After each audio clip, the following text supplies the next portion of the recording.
Indonesia, negeri yang kaya akan budaya dan sejarah yang mendalam.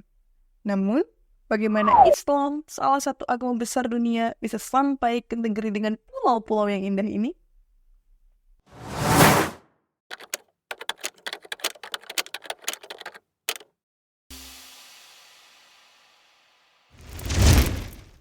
Keberadaan Islam di Indonesia tidak terlepas dari sejarah masa lalu.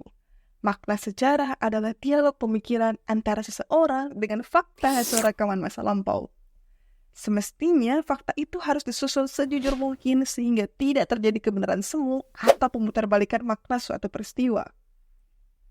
Kita menyadari bahwa ahli sejarah asing ketika berbicara tentang Islam menghasilkan pendapat yang cenderung subjektif. Hal ini disebabkan karena beberapa faktor berikut. Pertama, berusaha menyelewengkan atau mendangkalkan sisi sejarah Islam. Kedua, metodologi penulisan sejarah yang sangat subjektif.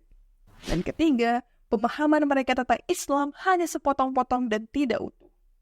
Dalam rangka menghindari ketidakjujuran tentang fakta sejarah, maka diperlukan ahli sejarah bangsa sendiri untuk mempelopori penulisan sejarah Indonesia, termasuk umat Islam melalui metodologi dan penelitian yang objektif. Ada teori besar yang dikembangkan tentang kapan masuknya Islam ke Indonesia. Yang pertama, teori Mekah. Teori ini menantang pandangan konvensional dengan mengusulkan bahwa Islam tiba di Indonesia jauh sebelum yang dipikirkan, bahkan sejak abad ke-7 Masehi.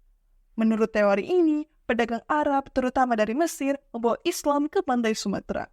Bukti-bukti seperti pemukiman Arab di pantai barat Sumatera dan catatan sejarah tentang interaksi mereka dengan penguasa lokal mendukung teori ini.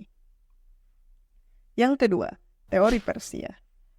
Teori ini mengusulkan bahwa Persia memperkenalkan Islam ke Indonesia pada abad ke-15 Masehi. Kesamaan budaya seperti peringatan Asyura dan pengaruh sufisme Persia disebut sebagai bukti yang mendukung teori ini. Perayaan Asyura oleh masyarakat Indonesia yang dikenal sebagai tabuik dan adopsi ajaran Sufi Persia menunjukkan pengaruh Persia yang signifikan atas tersebarnya Islam di Indonesia.